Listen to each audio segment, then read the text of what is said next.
So November 29th, and we got a ton of stories to get into today. Again, we've got military history being made by Ukrainian armed forces. Again, military history, naval history, as you can see with a kaboom here, the first of many kabooms. We have Ukrainian armed forces taking out 2 of Russia's shadow tanker fleet members in the space of only a couple hours. I'll show you the video and get all into it when I show you where it is. That is the kicker. This is right off the coast of Turkey, you guys. I mean, there's no way that they did this without some sort of informal permission from Turkey. This is one of those fulcrum points in the war. This means a blockade of the Black Sea for Russian oil, 25 to 35% of Russian oil. I'm going to get into that. Let me just give you a preview of some other stories we're going to cover. We've got the #1 oil company in Russia, Rosneft, coming out with earnings 70% down from a year previous, year over year, 70%. Just crazy numbers that Bloomberg probably won't talk about until a week from now. Also, massive attack last night. I haven't slept. Nobody I know has slept. We had Russia pour about 650 missiles and drones all over the city last night. Massive explosions, Iskander missiles, Kinjal missiles, every type of drone in the arsenal. It was bad. And everyone was down in parking garages and but that's Russian culture. They are just, they will always ramp up the massacre of the civilian population in proportion to how Ukraine continues to dismantle both the Russian economy and the Russian military. I got a ton of other stories we're going to get into, but let's go ahead and get into this. This video is just incredible. These are Ukraine's own homegrown drones. First, let me show you where this is, you guys. First, because the significance cannot be overestimated. Take a look at this. These are the 2 members of the Russian shadow tanker fleet that ferries Russian blood oil from way over there in Novorossiysk out to the world market through the Bosphorus Straits. This is Ukraine. These drones were launched from right over here somewhere. This, apparently, I guess they're just lurking outside the Bosphorus Straits waiting for Russian ships to pass by now. This is brand new. There's no way that they didn't get some sort of informal permission from Turkey on this, because if Ukraine doesn't do this right, they hit empty oil tankers, of course.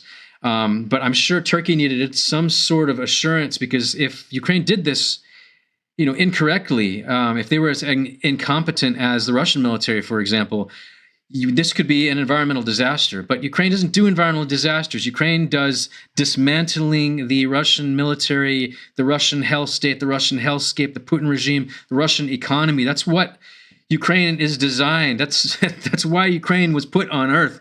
So they are going to do this right, as they did last night. And now let's get back to the video. As you can see, it was not right off the coast of Ukraine. This was this is such an amazing operation. And if this is only the first of many, both U.S. administrations forbade Ukraine from doing this, by the way, thinking it would drive up oil prices. Oil prices didn't react at all. Ukraine was right again and again. This is the first strike. Blammo. Yes, the brave men and women of Ukraine's armed forces doing what needs to be done, folks. And this was the first. And that will not be delivering any Russian blood oil anytime soon. And this is the second attack. And these are massive oil tankers. And these drones must have traveled, I don't know how long it takes, 12 hours maybe, to get to these targets. The technology involved is absolutely incredible. These are homegrown Ukrainian drones. This is by Ukraine, for Ukraine.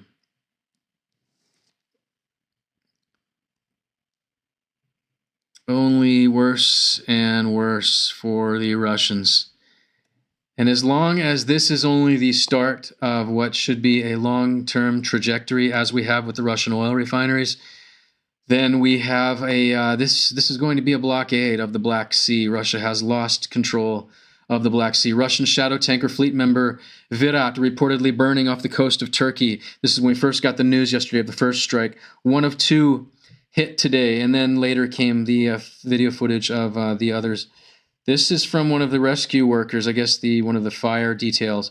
Is genocidal Russian oil no longer safe anywhere? And this is, let me go ahead and turn off this music. And this was probably a couple hours after the strikes. These things were burning for well into the morning.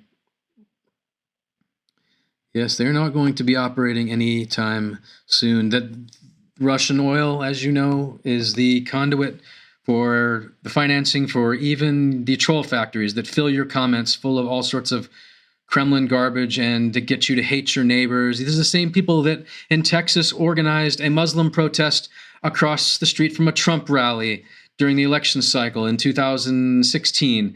This is what Russian oil funds. They are trying to implode civilization. That's what they are doing. They are at war. And it wasn't only these shadow tanker fleets that got hit last night.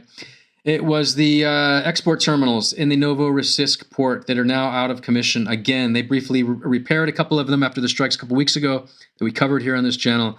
But now they are again out of commission. Terminal halts oil shipments after drone attacks. A naval drone strike damaged one of the berths at the Caspian Pipeline Consortium terminal in Novorossiysk. Oil shipments were halted and tankers were diverted out to sea.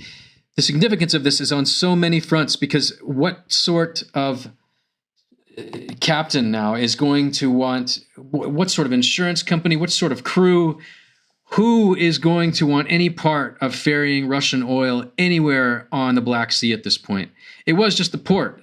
That was a scary place, and now it's everything. I imagine that's the end, you guys. This is going to be a blockade. This is a major hit to Russian oil. 25 to 35% of all Russian oil exports. And bad news for the Russian oil economy continues to get worse. Yet another apocalyptic earnings report out of Russia's largest oil company. Year-over-year earnings for the first 9 months of 2025 at oil giant Rosneft down a stunning 70%.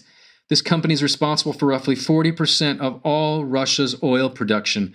This is out of mainstream Russian media. Kommersant, translated into English, Rosneft's net profit fell by 70% over the first 9 months, and they blamed it on having to increased costs, having to protect and fix these oil refineries that Ukraine is managing to strike pretty much every day. There were more last night and several, but I'm not even covering the oil refineries anymore because it's every single night. And on the attack we had in Kyiv last night, you guys, this was a crazy attack. It was all night long, and normally it's just a constant wave, little waves, like 50 Shahed drones, all the explosions there, and then another 50. This was a wave of like 120. Then there was a barrage of ballistic missiles striking power plants. The electricity was going on and off.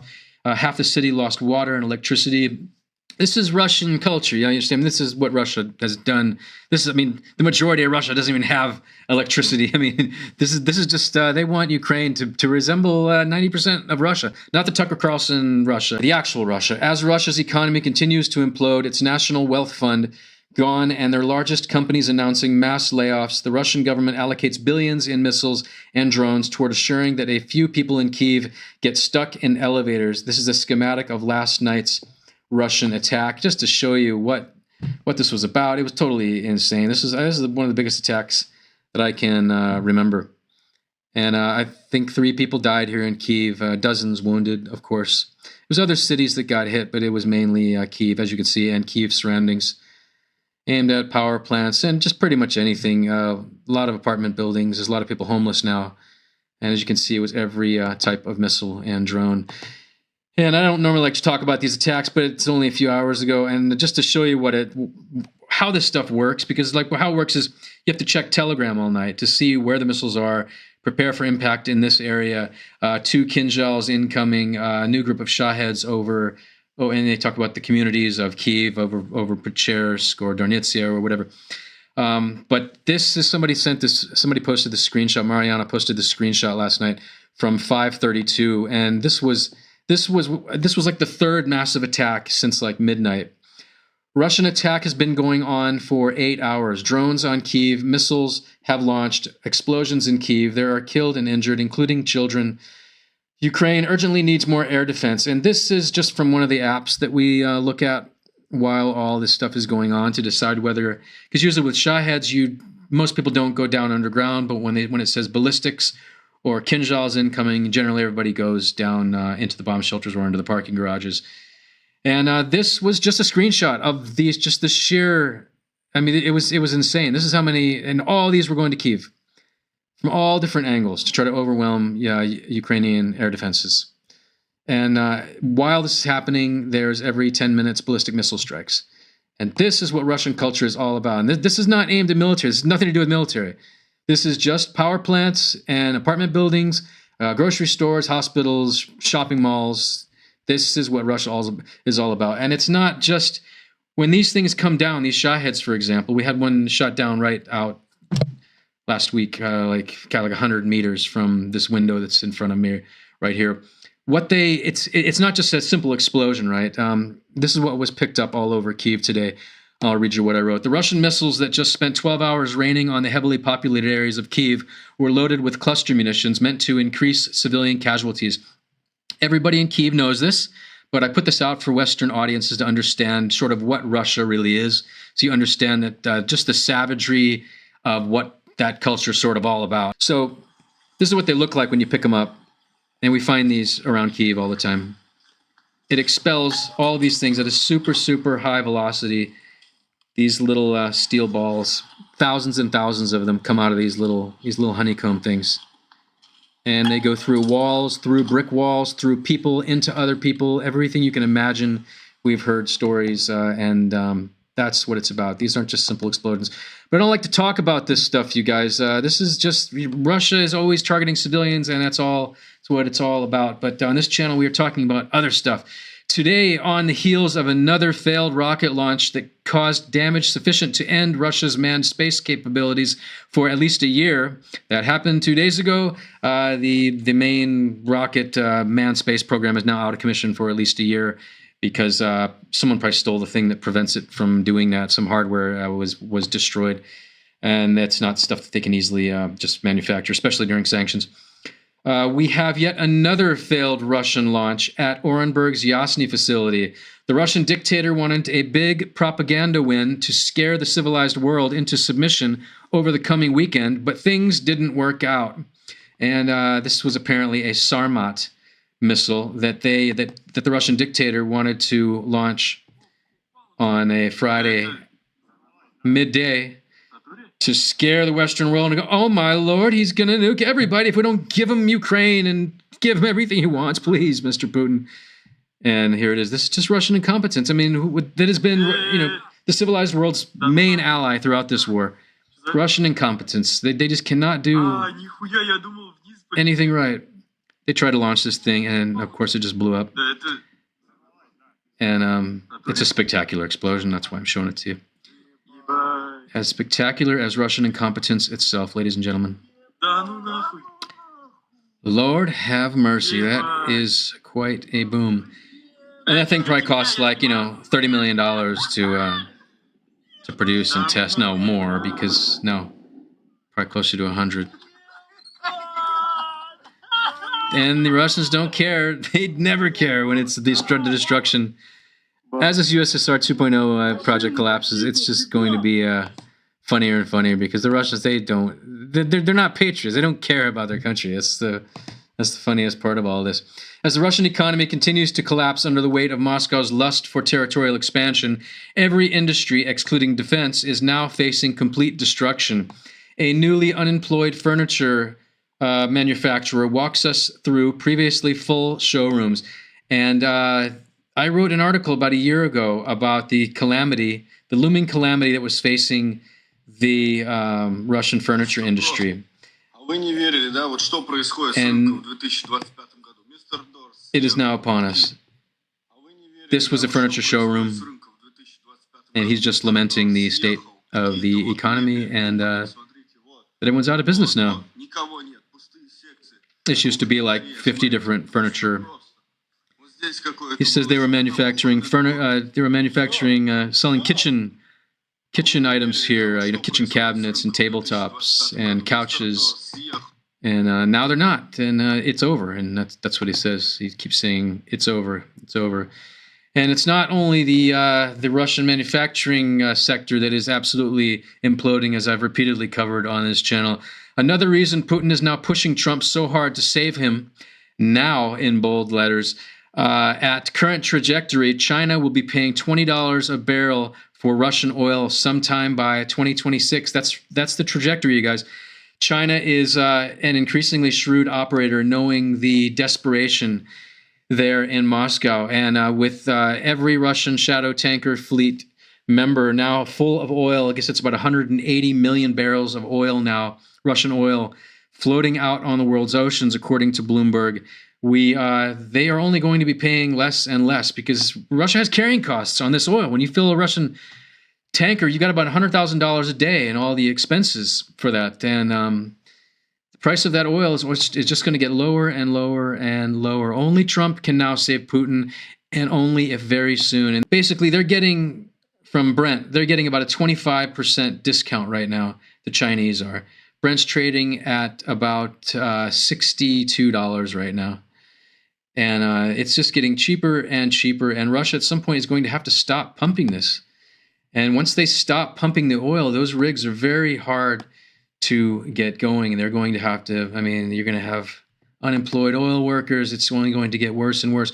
And while Russia has an oil catastrophe, the U.S. continues to kick butt. U.S. oil production rose to a record high in September, the EIA data shows. And as you know, the U.S. oil production, so I went ahead and pulled up the chart of that. U.S. oil production is absolutely screaming. 13.8 million barrels per day, right? And this was down about 8.5 million barrels. What's that? 8.5 million barrels a day just back in 2016. And that is the benefit of Western technology and Western capitalism over a savage Russian kleptocratic hell state. You put money in a place to, say, buy some new fracking oil technology or something. That money's always stolen. There's bribes to be paid. The technology is stuck in customs while some import guys there at the border need to take bribes, and then that thing gets stolen. It gets sold to the Chinese. Instability because of poverty and because of just a generally a different way of looking at the world. They don't care. It's about get money now, and that is the extent of it. Now let's skip over and look at Russian oil production. I'm sure it's doing okay, right? Since 2017. Oh, well, no, it is not. God, that's right. It was 10.8, and now we're down at 9.7 million barrels a day. And this is the Russian BS number, of course. And you know that is not true. Russia lies about absolutely everything. As oil production in the U.S. has gone up almost 40%, about 40% in that time. Russian oil production has actually fallen. And now the price of it is only falling relative to all other oil in the world. And the U.S. is flooding the world. The Saudis are flooding the world.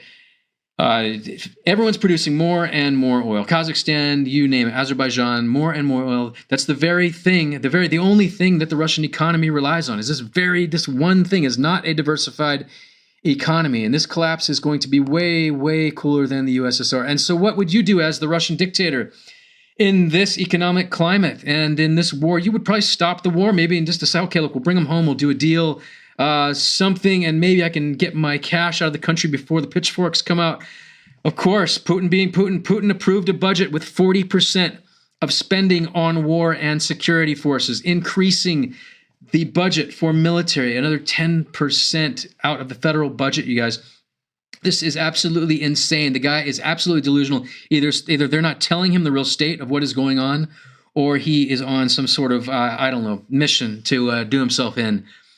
Your guess is as good as mine. As you know, the income, the Russian budgetary income, the tax revenue from the oil and gas market is 35% of the entire Russian federal income. It's everything, 35%.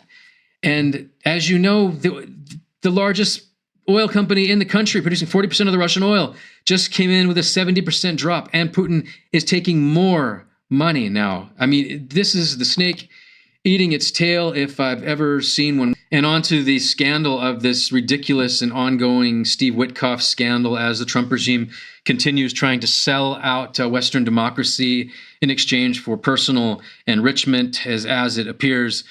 When Putin is defending you, you are on the wrong side. So you had Witkoff defending Putin, doing everything he can to defend the guy that with which he wants to do many, many, many deals. Now you've got Putin coming out and defending Witkoff, of course. It's a big circle. Putin defends Trump, Trump defends Putin, Witkoff defends Trump. It's a big circle jerk. Putin defends Witkoff against accusations of pro-Russia bias. Yes, the Russian leader called the U.S. Special Envoy an intelligent man who is properly representing his country in peace negotiations. Yes, and I'm not even going to get into that at all because you guys know where I stand on that, and it's totally insane. And the GOP is going to be totally obliterated. So if there's anybody in the GOP that cares about keeping your job in these upcoming midterms, you really need to do something about this, and because this is insane.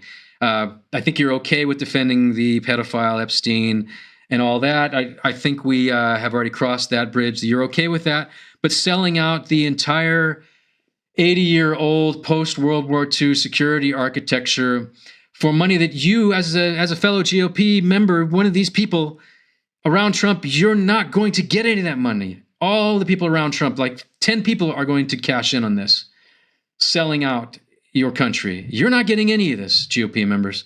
And this is an article, I'm not even going to get into it, but you really got to go read this thing. It's a crazy Wall Street Journal article, extensively researched. Everyone around, according to this article, everyone around Trump, even Trump Jr., Donald Trump Jr., even has a deal on the table, apparently, with the Russians. Everybody is being offered something. They all think they're going to get rich by selling Ukraine to the Russians. They all think they need to keep Putin cool because they're going to take sanctions off imminently, and they're going to bro down and all become multi-billionaires with Russian money. None of this is going to happen. Putin's going to screw everybody. But they are just that stupid. You guys read this article. It's called Make Money, Not War, Trump's Real Plan for Peace in Ukraine. Wall Street Journal came out last night late here in Kyiv time. As you know, the Twitter hellscape now has become a bastion of all things Russian. And there is a tab in which you can let Twitter, X, choose your content, right, for you. And it's called the For You. It's very pleasantly named. It's like, oh, wow, I want something that's for me. What's for me? Well, I'll tell you what's for you. What's for you is Russian propaganda. What's you is Orban regime, as you can see, RT. I just went over there, and I click it maybe once a month just for a laugh. But this guy, just look. So I clicked over to the For You tab on my Twitter account instead of just the accounts that I follow, because you can choose to look at all the accounts that you follow, or you can look at, like on YouTube, it'll select content for you. When I go to YouTube, I don't see Nazi content. I don't see pro-Orban content. I don't see RT. I don't see all these. Okay, so this is just scrolling for a second through my my For You. I just skipped over there. Okay, first one. That is Hungary's foreign minister. His entire timeline is nothing but ridiculous Kremlin propaganda, and he doesn't get out of bed in the morning without first talking to Putin. Orban, another Orban. Well, this is Orban himself, and this is nothing but Kremlin propaganda. He has looted Hungary into its position of the poorest nation in the EU. This is what Twitter apparently thinks is for me. I don't follow any of these guys. Oh, and then MFA Russia. That's the Ministry of Foreign Affairs of Russia. I don't follow them. We're still receiving proposals on ceasing hostilities, and this is straight up Russian propaganda. YouTube never gives me this stuff, but Twitter does. It's one of the reasons I'm here, guys. What is this? This is someone, the EU, NATO isn't fighting for peace in Ukraine. They're fighting for control. This is Kremlin narrative, globalist evils of globalism, blah, blah, blah. Let's see what's next in the For You. I don't even know what this. Why I admire President Putin, even after all the deceit, venom, and betrayal from Europe. Yes, it's insane, you guys. Oh, and then another Orban tweet. You guys. Just Kremlin propaganda. Hungarians and Serbs have never stood closer, blah, blah, blah, blah, blah. And another one, I guess this is an Indian name, Kamwal Sibal. Ruta, that's the guy that runs NATO. Russia has neither a vote nor a veto on the issue of NATO membership. Pointless remark. Okay, this is anti-NATO again. This is 100% Kremlin propaganda. Why doesn't YouTube doesn't do this to me? I never get this on YouTube. Oh, and then there's RT, the official like RT, RT, Russia Today. And then there's the famous paid influencer, Sasha Meets Russia. She went to Russia and she just pushes Kremlin propaganda, trying to lure Americans to move to Russia. She's aimed primarily at Western audiences. She's like a 23-year-old girl. And then they put in somebody that's kind of normal. She used to work for Zelensky. Okay, so what is that? 10 tweets, ultra pro-Kremlin nonsense, and then one that's sort of, normal. She's not even totally pro-Zelensky, actually. Oh, and then we're back into it. Now we've got Disclosed TV. Disclosed TV is outright Kremlin propaganda, and so it's an account that is pushing Thomas Fazy, pushing a Kremlin propaganda account, a totally manufactured threat to justify the wholesale militarization of European societies. They're basically saying that Europe needs to stop having military because, of course, that's what Russia would love. They would love for Europe to disarm, as they spent the past 40 years disarming. Oh, and then more Kremlin propaganda. It's just, that is Twitter, and that's one of the reasons that I'm here, guys. And you guys that don't use Twitter, just be glad. It is just a nonsense hellscape to radicalize you. And on the Russian propaganda front, as you may already know, a British MP was convicted and sentenced last week or the week before for working for the Russians, pushing divisive propaganda onto Western audiences, specifically British audiences, and voting a certain way. Mainly it was to push the whole Brexit thing, because anytime there's a secession movement, whether it's California, Texas, or even Alberta seceding from Canada now, or France seceding from the EU, or Italy the same, or Brexit itself, that's all being run from Russia. Anyway, one of the MPs that was busted doing that is now going to prison for 9 years. During the course of that investigation, they found out that there's dozens of others in the British Parliament that were also being paid by the Russians, not only to push divisive Kremlin propaganda, to divide societies and all those things that they're doing, but also to, mainly to push Brexit. A former Brexit Party MEP named in WhatsApp messages alongside jailed Reform UK leader Nathan Gill is now denying pro-Russian payments after being linked to a Putin-aligned influence network. And it just gets into that there are a lot of these guys now, and just to show you the tenacity of the British press and something you just would not see in America. I mean, we need to get our balls back in the States, you guys. This is crazy. They're hunting these guys down now. So the British are looking. The British press is looking into the investigations, and they're chasing these guys down at their home to say, "Where's the Russian money? What did you do for all that Russian cash?" And this guy here, this is British press, and his engine stalls. The ghost. I think it's the ghost of Trotsky killed that engine. He's trying to get back at those damn commies for the ice picking job in Mexico City. Yeah, you got to love the British press, though. I mean, they are the tabloid British press, especially. They will chase you down. And as you may know, after Trump put the Russian sanctions on Europe, he gave Viktor Orban an exemption that he could continue to buy Russian oil, as could Fitso, the guy that runs Slovakia. So the Russian puppet in Slovakia can buy Russian oil, and the Russian puppet in Hungary can still buy Russian oil because he went over to Mar-a-Lago and did a deal with his buddy there, Trump. And so now, immediately, what is happening is that Viktor Orban went over to Moscow. I'll show you the clip. This is the big story, guys, and you need to tell your friends as much as you can, especially the left wing in America, because you can hammer Trump with this right now. It's important.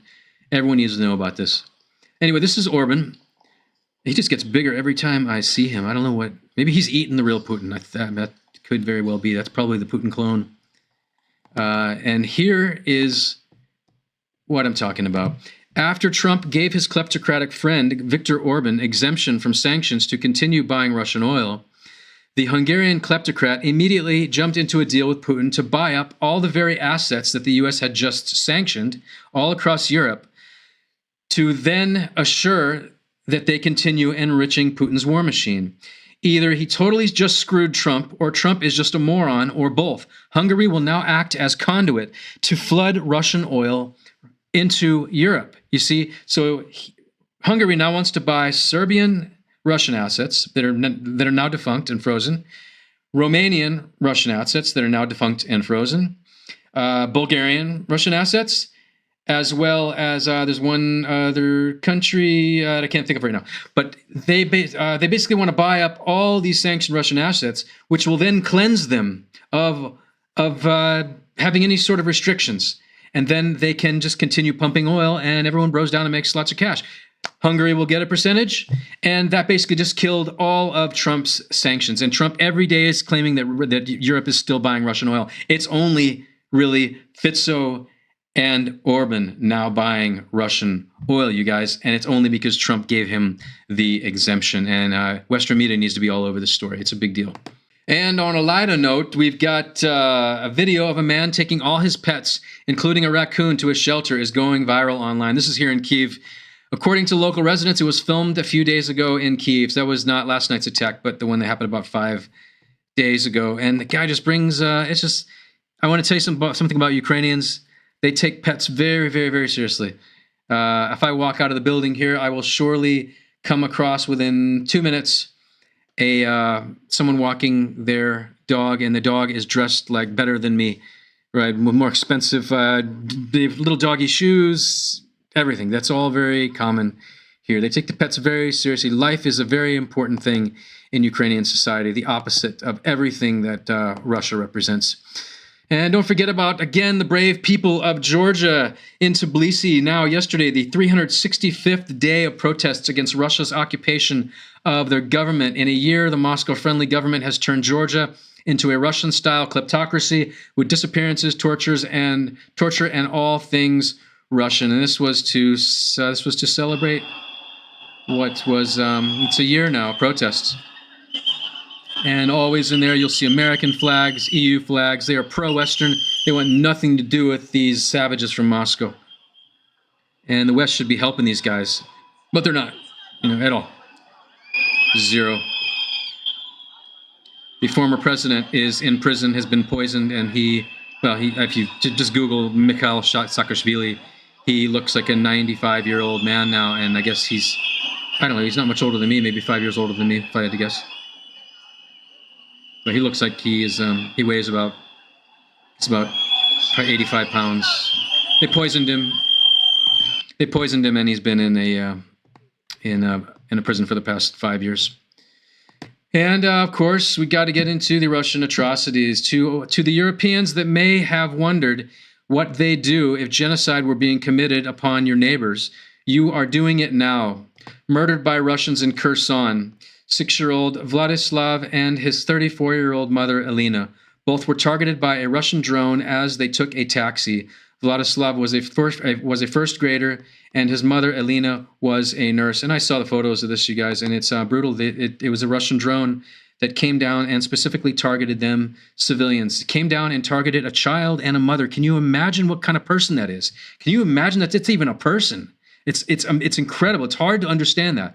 When you live here, that's why I would suggest everybody come to Ukraine at some point in their life, while the war is going on, because you will understand a whole new thing about Russians that you will never be able to understand. These are mainly the guys running these drones in Kherson that are committing these horrendous atrocities every single day, like 50 times a day just in Kherson. They're like 20-year-old gamer kids. I showed them in a video one time. There was a video of Telegram. They were showing themselves. These are like kids, and they laugh when they do this stuff. And this death was actually a little more horrific than normal, because the mother had her leg torn off in front of the kid, and everyone was alive for a while, and as the rescuers were trying to save them. And that is what Russia's doing, all the time, all over Ukraine. And again, sorry to end on a dark note, but I want everybody to know what is happening in Ukraine, because then maybe you'll tell people what is happening in Ukraine. I don't ask you to like or subscribe or any of that other nonsense. I just tell you what's happening with saving democracy, you guys. You can save it or watch it go away. All right, guys, have a good one.